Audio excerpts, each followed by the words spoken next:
Welcome to the Sage Women podcast, hosted by Melanie White and Dr. Nick Engera. We have real conversations with real women, health professionals, and coaches who share stories about perimenopause, menopause, and a range of women's health issues. Please subscribe so you get the latest updates every fortnight.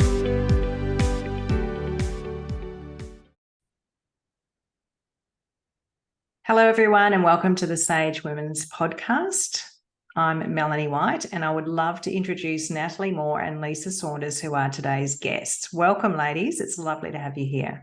Thank you. Very pleased to be here. Thanks, Mel. Yeah, we are.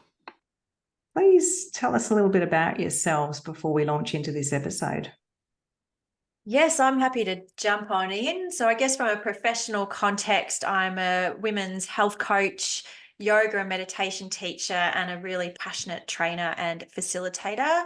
And over my, let's say, 10, 15 years, I've become very passionate about health and holistic health at that, and being able to amalgamate the life cycles and phases that women go through has become a big passion of mine to really help women come into their greatest potential.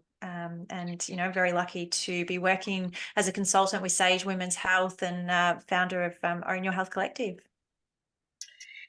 And I'm Lisa, and I'm a nutritional food and lifestyle health educator, and I'm Nat's business partner. And I really love using the power of balance and connection and community and health to help others overcome whatever it is, the challenge that they're experiencing in everyday living. And I've got a corporate background and pivoted a number of years ago into the health and wellbeing space. And that's me today. Thanks both for being here. And I know that we're going to be talking a lot about menopause at work. But particularly, I'm really glad to have you here because you both have so much experience in working with customers in this space, or clients in the corporate setting. So we'd love to hear some of your insights and wisdom. But I suppose I have a few questions, of course, that I'd love to ask you. Far away, Mel. Thanks. And so I guess in your experience, what might be some of the key challenges that are faced by menopausal women in very service-oriented businesses? I think when you bring it back to the individual women that's working in a service-orientated, it's fairly similar across the board. I think there's a real element of just their health is changing or their bodies are changing, and with it becomes symptoms that they haven't quite experienced before, and it really hits them right out of the blue in relation to how quickly they can come on and the brevity in which they can experience them. And things like tiredness and energy and being able to perform their work are things that, given the symptoms that they're experiencing, brain fog, hot flushes, you name it. Every one of them will experience them differently and at different types of force, I suppose, for want of a better word. But they will experience them in some shape or form, and it really does affect their work, especially in a service-orientated industry where I suppose you have to have a really, I'm feeling fantastic element around how you're dealing with that customer or that client that's in front of you, and trying to keep those symptoms under wraps and appearing that you're A-OK, and when in fact behind that mask you are not. And it's a real juggle to try and do the two elements of what you're presenting inward and how you're feeling within, to that client or working, day in, day out. And I just wanted to jump in there too. What we often hear, and you've probably had similar conversations, Mel, in that women really just feel like this has happened overnight. They've had a work day, they've left for the night, and they've come back feeling, or they've left feeling like they're one woman, and then literally overnight woken up feeling like they're someone completely different.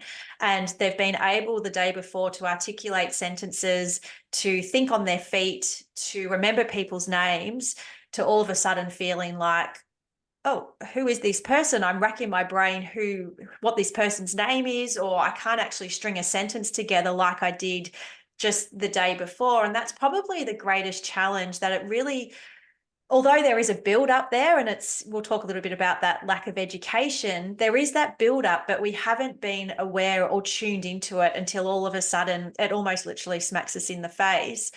And the workplace is really where it shows up the most, because we spend a lot of our time in work. And also what we have come to really appreciate is that the work and our careers is a big, important part of our livelihood, particularly in our 40s and our 50s as well. And we want to really build on that ambition and the foundations that we've laid in the decades prior. So that's probably one of the biggest challenges, that it happens overnight and all of a sudden we feel like we're not able to work like we did literally perhaps the day before. And can I add to that too, is there's the real confidence. What that does, it has a real kick on in confidence to for women in questioning their ability to actually perform their work that the day before they were performing brilliantly. And that confidence can kick in and it can kick out. You can have days where you're feeling great and you can have days where you're feeling just really ordinary. And it's a real hit to confidence in a major way as far as the work element is concerned. You could be talking about me. Well, I'm talking about me too. I've been there. I've been experiencing it, and it's very real. Personally speaking, I've been a super confident person and was able to juggle many balls, which I now think is probably not a really good skill to have, because it can be very disadvantage. It can be a real disadvantage for a lot of women because we take on too many things. But that aside, this thing drops in overnight, and then you really do question your ability to think, to be able to talk with people, as Nat said, remember their names. I've got some great strategies for remembering names now where I didn't need those before. So it's the simple things, and that's what's really important to understand. It's the simple things that we all take for granted that really get affected. And, the ability to do your work every day is really affected by that. I guess it leads to, you've mentioned confidence, a confidence crisis in a way, and then perhaps even an identity crisis as you realise that you're not the person that you used to be and you can't wind that clock back. No, you definitely can't. And I think, Nat and I have worked with a lot of women one-on-one that they are yearning for that earlier version of themselves, or maybe the younger version of themselves. But again, it comes back to the education piece around understanding that our bodies are destined to change. That is just the normal physiology and biology of them. But the issue is that we don't understand what that means for us. So when it happens out of the blue, we think, far out, what is going on? And the education is so, so important, whether it be at an individual level or a business level. We need to be putting that out there, or educating the whole workplace, not just women, in relation to what it is to be expected. And at least then you can actually breathe a sigh of relief. And, something happens, you go, oh, but I know about this. I actually know this is a thing. And what it also does is allow those women to tweak how they're living their life, because it's not going to be the same as what it was 10, 20, 30 years ago. And that's okay. And I think, though, a lot of women feel like that they've failed because they can't manage their bodies or themselves at that time. They actually haven't failed. It just means our body's going into different phase. And that's the learnings and the key messages that we really need to support women with. Can you talk to us a bit more about the need for education and understanding? Yes. And I think it's really important to highlight that we have never had this education, and possibly for the men who might be watching or might be wondering why we're now wanting to bring this topic into the workplace, it's because from generation to next generation, we have just never had the education around the way a woman's body works, from our menstrual cycles through our various phases, and even just acknowledging that there's 4 different phases across every single monthly menstrual cycle, right through to coming into perimenopause and menopause. We just don't have that education, and we've been limited by what perhaps mothers or grandmothers have had, and they've just passed that on. And we know that there's quite a bit of history around menopause and the fact that it was quite a taboo topic, and something that women were often ostracized about in the past and not treated. I mean, I think they referred to us as witches in the past, and possibly because women weren't living, I'm talking a long time ago now, but they weren't really living past 50. So now we are living, into our 80s and our 90s, and essentially we are living 30 to 40 years beyond that one day of menopause. And so this is where the education is really important, and Lise touched on it, to understand what it is, but also most importantly, why we go through it. And I really feel, from a personal level, I often talk about this, that is the key piece of information we do not have, the why. And we don't understand that this is a natural phase of life. It's not a medical condition. It's something that we naturally go through. But when we can understand the what and the why, it brings a level of acceptance, and also it helps to nurture that self-kindness and that self-love. And I often think about, we've done so much education awareness around women who have had babies and been pregnant and returning to work mothers. And there is that sense of kindness and permission to rest when we are pregnant, and supporting our body and doing everything that we can. This phase of life, again, is very similar. And we need to have that self-love and that self-compassion, so that we can have a level of acceptance when we are going through a hot flush, or we are going through a difficult time. When we understand the why, we can accept it, and we can just, try and be with it. I'm putting my mindfulness hat on here, but it really does play a big part in us accepting that, okay, this is where I'm at. It's a very different attitude to what was around earlier. And I was speaking to my sisters recently while I was in Perth visiting my family, and they were saying that in the 60s and 70s, women were given Valium to calm down the crazy women. And I just, there's just a lack of understanding and acceptance when you hear that. And it really wasn't that long ago, was it? No. When you think about it, I mean, it's our generation, isn't it? Yeah.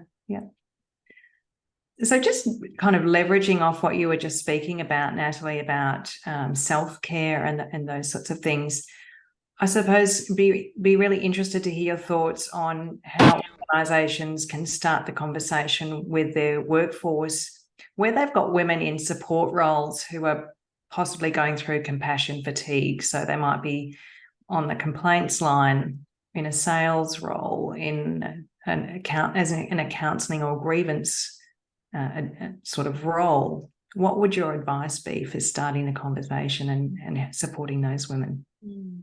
Yes, great point. And as soon as you said sales, it took me back to my past career in sales and all of the complaints that I used to get. It's a challenging role, and definitely those interfacing roles are challenging.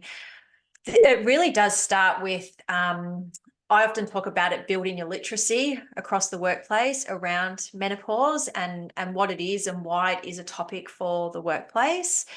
We've often seen through a lot of the workshops that we've done with various businesses that even just presenting a workshop about what menopause is has just radiated so much interest and appreciation for the workplace actually talking about it in the workplace. And that has really uplifted a lot of women and also men within organizations as well. We had a woman who she mentioned that after one of the workshops, she said there was a few of us who ended up in the lift, and we all just stood there with a quiet smile, just having that acknowledgement that, I see you and I feel you and I understand what you might be going through or what you might be experiencing. So really finding ways to initiate the learning around menopause. And maybe it might be as simple as just starting to introduce the word, or maybe introduce ways to have the conversation. There's a lot of research suggesting that when you can marry up a topic such as this with key themed health days, So we're very lucky in today's world that there's a lot of different themed days, that really helps to soften, the mindset, oh, should we be talking about this? Or what will people think if I bring this topic up? And that's a really powerful way to introduce it. But essentially, and not wanting to sound like it's so easy, but it really is about finding the opportunities to start the conversation.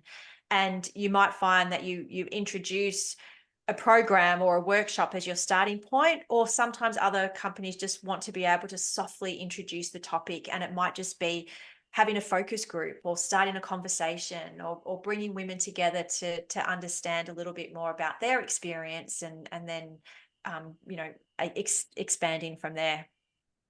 And you can even liken it to a bit of an icebreaker. Giving permission to, I don't know if permission's the right word, but it creates a start of a conversation by doing what Nat's talked about, to actually really opening up the conversation. And funnily enough, I used to tell a story about how I was with a group of women and people were whispering the word menopause. And I said to them in my normal voice, why are you whispering? Why are you whispering the word menopause, right? And it still happens. There's something about it that it's very taboo. It's, we're certainly we're opening it up. It's being talked about a lot more, but there's still a large taboo element associated with it. And I think that's the whispering. So, if we can actually give that permission or create that icebreaker in which to start the conversation, what Nat's just explained are one of the best ways to really put your first step forward in actually promoting it and supporting the workforce around it. And I just want to add too, which is important, women are not looking to their managers to fix their menopause or fix their menopausal symptoms, but they do want to know that they could be supported within the workplace, and that perhaps they are being seen and heard for the experience that they're having. So important. Especially with something like compassion fatigue, when you're feeling burnt out with empathy for, being empathetic to others all the time, at some point you're going to snap. And you really do need to have, as you use the word, permission. And I think it's a great word, because a lot of women, a lot of people don't give themselves permission to take time off, to rest, to look after themselves. And I like that you described a variety of ways to start the conversation, some being gentler than others, but as a means of being flexible to the needs of your workforce. So understanding who they are and what their challenges are, and then finding the best way to start this conversation with them. Yes, most definitely. So I'd love to hear a few examples of organisations that you've worked with, some of the training or coaching that you've delivered, and what happened, what the befores and afters were. I know you've mentioned a couple of examples already, but do you have others you could share with us today? Yes, we can. So we did actually a 3-part series with APRA, Australian Government Department, and that was really great, I must say. So we took it, or facilitated the learning around supporting the individual, then bringing that into what does that look like from a support perspective from the broader teams, and then how does that then translate into the workplace scenario as well, and how do you bring this into as a culture piece, because it really is about everybody having the same language and having that understanding, but also getting that top down filtering across the entire organization. And it was really great because the first workshop, I think there was a few hundred online, and Wow. the woman that we were working with, she presented and opened up a little bit about her own personal experience, and just seeing that shift in the acceptance around what it was that they're going through, and probably the one piece of information that women really do take away, which Lise, you'll probably agree, they did not know that menopause was just one day. And that in itself is just a game changer, because again, they understand that there is a lead up to that one day, and what they're going through and their symptoms is an experience that's taking them to that one day. And then as we got through to the second workshop, it was really great, because then one of the male colleagues opened up about his experience of seeing his mum go through menopause. and how he could really see that she was struggling, but he didn't know how to support her or what it really was that she was going through. And I can tell you that just having the appreciation of him opening up was really profound, wasn't it, Lise? Yeah, it was. It was very powerful. And again, it was giving that permission. It was another way of giving the permission to start the conversation, even for the males that were on the call. Yes. And there's a really great quote, which you're probably familiar with, Mel, that from Louise Newson, that 50% of the population will go through menopause. The other 50% will know someone who is going through it. Yeah. And when you It's put that everyone. perspective, yeah, exactly, that the flow on is onto everybody. And, you know, men definitely love having this information as well, so that they can support not just female colleagues, but wives, mums, sisters, aunties, whoever's going through it. It's been quite a game changer for them. So that was quite a profound series that we did with them. And just, again, the level of appreciation that they were actively showing to their employer for even bringing this topic into the workplace was quite pivotal, I must say. And that's the example of the women in the lift, where they were just smiling at each other, that there was this silent knowing that, you know, I see you and I hear you. And then on the other side, you know, we've had quite a few who have just been quite comfortable doing the one workshop. And introducing that around Women's Health Week, for example, or International Women's Day.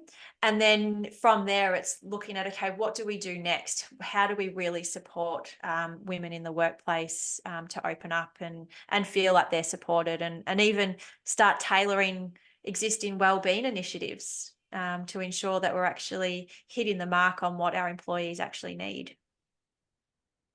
It's a good point that a lot of companies have something in place already for wellbeing, and it's not too much of a stretch to integrate menopause into that. And as you say, one workshop is great, but I'm thinking, well, what then? Oh, everyone understands, fantastic. But what about the woman that's experiencing flushes at work or brain fog, or her uniform's too tight? And then it goes into what are the adjustments that can be made, and that's a whole other series of learnings for a company and for their team. Yes, yeah, definitely. And I think as an initial side point with that education and why it's so profound. So a woman that we've connected with through the UK, she's been quite an advocate for menopause within her legal profession. And she said beautifully that the first response a woman gets back from her manager when she opens up about menopause is very, very critical as to whether or not she feels psychologically safe and whether she sees that she has a future within the workplace. So that's where that surface level education is really important. But then, okay, we've got that. Now women are aware. Now they can open up and say, okay, I understand this. This is the support that I need. This is what I would love to see in the workplace. So it's very much a profound starting point. But now it's like, okay, well, what else do we do? And I think the starting point is the hardest for a lot of businesses as well. We've had discussions, a number of discussions with different types of businesses, and they're just not sure how to start because it hasn't been a subject that they've broached within the workplace. And it really, and they say, well, how do you do it? And it's the same thing every time. It seems so simple, but it's really just about starting that conversation. And as Nat explained, it can be through the workshop and it can traverse from there. And funnily enough, we spoke to one well-known company and they said, oh, we'll just do a small focus group. We'll keep it small for now because it's not something that we're really discussing within the workplace. Well, about 2 or 3 weeks later, when we caught up with them, they actually said, oh no, we're going straight to the workshop. It was actually once we started talking to one person here, one person there, it became very evident that there were a lot of women that and men across the workplace that really want to know more about this. So let's just go straight into the workshop and do that. And in fact, that workshop was fantastic. And one of the things that we asked them at the start was, you know, what do you think of when you think of menopause? And one of the answers back was road rage. So, you know, it exemplifies or explains how how big a thing it can be, and maybe some of the emotions that it conjures up with them. Because I don't know about you, but when I think about road rage, there's a lot of emotion going on. So it was a really good example that really signified to us that it is very much a topic that needs to be broached and talked about within the workplace. And something I'm hearing in this conversation too is it makes me think of just the whole awareness and understanding acceptance. It's a rinse and repeat of mental health and all of the other things that have come up. Unless we have, cultural differences, diversity, disability, unless we have those conversations and awareness, we can't truly understand or hope to empathise with somebody in a situation. We can't know, and they may not have a voice, they may not have the ability or the will to speak up for themselves and advocate for themselves. And that means there's something going on invisibly within an organisation, within someone's life, that could be made a lot easier for that person and could have a really positive impact on their work and on the people around them. It's just such a huge, important thing, the work that you are both doing. And Mel, just to add to that point, what's really interesting is that, and this is not a negative comment, but a lot of workplaces aren't really making that connection between what women are going through, and while they may be wanting to, go from full-time to part-time, or maybe not take that, that promotion that they know that it's been on their radar for a while, because, that the woman might be thinking, I don't think I can do that job, even though I really would, it's been my goal for such a long time, but just the way that I'm feeling and the symptoms that I'm experiencing, I just don't think I can take it on. Or the worst case scenario is that they're leaving the workplace, and then the workplace has got this situation where they're losing talented humans who can do the job, fabulously, and then they have to go and recruit someone and they have to retrain, or there's a whole lot of a flow-on effect that we're really not seeing or making the connection with. But yet if we had a supportive workplace that was, providing that education and supporting their staff, they alleviate those issues that can come up. So it has a real 360-degree effect in relation to how it plays out. Yeah, it's such a good point. I had someone on the podcast as a guest recently who retired early due to menopausal symptoms and was being bullied at work by younger women, actually. And she had been a loyal employee for many years with an organisation. And she said, I loved my work and I would have happily stayed another 4 or 5 years. But because of what I was going through, I left early. And she said, I don't regret retiring because I love my life. But in hindsight, on reflection, if I had had support, if I had known about treatment options, I would have probably stayed at work another few more years. Yeah. And that company's lost a loyal employee, and our generation is known, Gen X is known as being loyal, Yes, definitely. And also I often talk as well about we're all consumers of the companies that we work for. And so if we have a bad experience or we leave on unpleasant terms, well, we've always got that flavor within us about the company that we worked at, that, for me, I see this as an opportunity for people. Yes, people might move on and they might go into different roles, but let's give people, whilst they're in the workplace, the greatest experience ever. Let's develop their skills. Let's build them professionally and personally, so that when they do walk away, they look back and say, geez, that was an amazing experience. And I would be an advocate of ensuring or recommending people come to this workplace and work. There's such a flow on, and we know that women play a big part in the morale of the workplace and supporting younger generations coming on. That the evidence is really clear that we play a big part in everything, economical, social, and also within business too.